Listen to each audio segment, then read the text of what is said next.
পাকিস্তান বলেছিল এমন সিদ্ধান্ত তারা নেবে যেটা সবাইকে চমকে দেবে।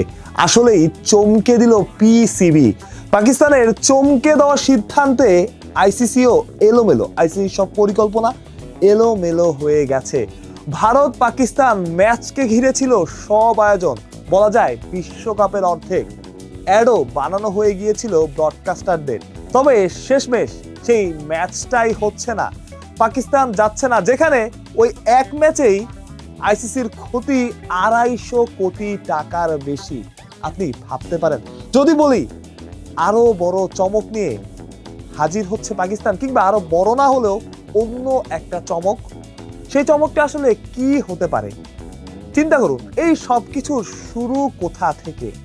মুস্তাফিজুর রহমান, একটা সিনেমার মতো। মুস্তাফিজুর রহমান আইপিএলে দল পেল, যে মুস্তাফিজকে সবসময় বেস প্রাইজের আশেপাশেই কিনেছে আইপিএল ফ্র্যাঞ্চাইজিগুলো, সেখানে মুস্তাফিজের দাম উঠলো 9.5 কোটি রুপি, বাংলাদেশি টাকায় 12.5 কোটি টাকা প্রায়। তারপর মুস্তাফিজকে তারা বাদ দিল, সেটাও কখন? আইপিএল শুরুর অনেক আগে। চাইলেই বিশ্বকাপের পরে এটা করা যেত, কিন্তু তারা করেনি। তারা মুস্তাফিজকে বাদ দিয়ে দিল, সরিয়ে দিল নিরাপত্তার অজুহাত, বিভিন্ন রকম অজুহাত দিয়ে।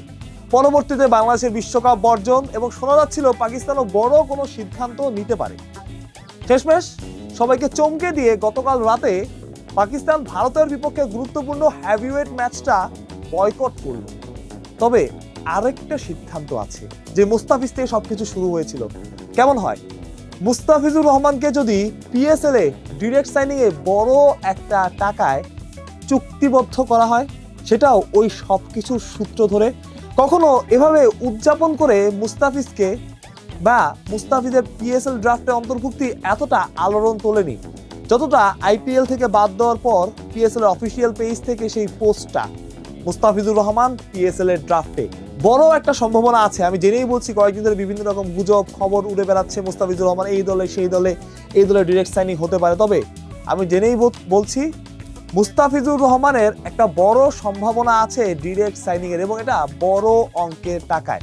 সেটা কত হতে পারে সেই ধারণা বা সেটা আন্দাজ করে বলাটা কঠিন। তবে বাংলাদেশের ইতিহাসে কোনো ক্রিকেটার পিএসএল এ এত দামে যান নাই। মুস্তাফিজুর রহমান যদি শেষমেশ সরাসরি দলটা পান, চুক্তি ঠিকঠাক থাকে, তবে মুস্তাফিজই হতে পারেন পিএসএল এর হাইস্ট পেইড বাংলাদেশি প্লেয়ার। অর্থাৎ বাংলাদেশের কোনো প্লেয়ার পিএসএল এ এত দামে যান নাই। এটাও একটা চমক। এই কারণে আইপিএল থেকে তার বড় একটা অঙ্ক ক্ষতি হয়েছে, বড় একটা টাকা লস হয়েছে। পিএসএল বোঝাতে চাইবে যে আমরাও পারি নিতে। হয়তো সেটা 9.5 কোটি হবে না, 12 কোটি হবে না, বাট বড় একটা অঙ্ক, যেটা ড্রাফটে গেলে মুস্তাফিজ বা নিলামে গেলে মুস্তাফিজ হয়তো পেতেন না। সরাসরি চুক্তিতে গেলে সেই টাকাটাই মুস্তাফিজুর রহমান পেতে পারেন, এবং সেটা বড় অঙ্ক হতে পারে। এটাও একটা হবে চমক এবং একটা জবাব। আপনি যখন টেকনিক্যাল মুভ নেবেন, এখন তো খেলার বাইরে অনেক খেলা চলে, সেই বাইরের খেলায় আপনাকে টেকনিক্যাল মুভি নিতে হবে। পাকিস্তানের বিশ্বকাপ বর্জনের যে হুঙ্কার, সেটা ছিল ওই একটা টেকনিক্যাল মুভ। তারা কখনোই বিশ্বকাপ বয়কট করতো না। বিশ্বকাপ বয়কট কেন করবে? কোন যুক্তিতে করবে? কোন লজিকে করবে? তারা করতো না। বাট তারা ভয় দেখিয়েছে আইসিসি কে বা বিসিসিআই কে, যে আমরা কিন্তু বিশ্বকাপ বয়কট করছি, এটা ভয়ের মধ্যে রাখা। তারপরের যে সিদ্ধান্ত পাকিস্তানের ভারতের সাথে বিশ্বকাপের ম্যাচ বয়কট করা, আপনি চিন্তা করে দেখেন, সেটা চাইলে কিন্তু 1 সপ্তাহ আগে দেওয়া যেত, যখন পাকিস্তানের প্রধানমন্ত্রীর সাথে পিসিবি প্রেসিডেন্ট বৈঠক করেছেন। কিন্তু তারা এটা ঝুলিয়ে রেখেছে। তারা চেয়েছে, বলেছে শুক্রবার সোমবার, শুক্রবার গেছে, তারপরে রবিবার আসলো, বৈঠকটা হলো, বা যে ঘোষণাটা দেওয়ার কথা সেই ঘোষণাটা আসলো। ওরা দেরি কেন করলো? যত বিশ্বকাপে যত কাছাকাছি সময় নেওয়া যায়, এর মধ্যে দল ঘোষণা করলো, সবকিছু ঠিকঠাক, জার্সি উন্মোচন স্থগিত রাখলো।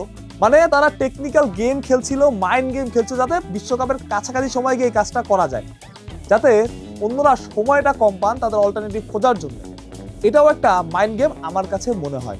যত কাছাকাছি সময় যাবে, তত বিকল্প কোনো পন্থা খুঁজে পেতে তাদের প্রতিপক্ষ বলি, তার সাথে যাদের লড়াইটা মাঠের বাইরে বা যেখানেই হোক, তারা যে কারণে এটা বয়কট করেছে সেদিক থেকে থাকে, তারা এগিয়ে থাকে।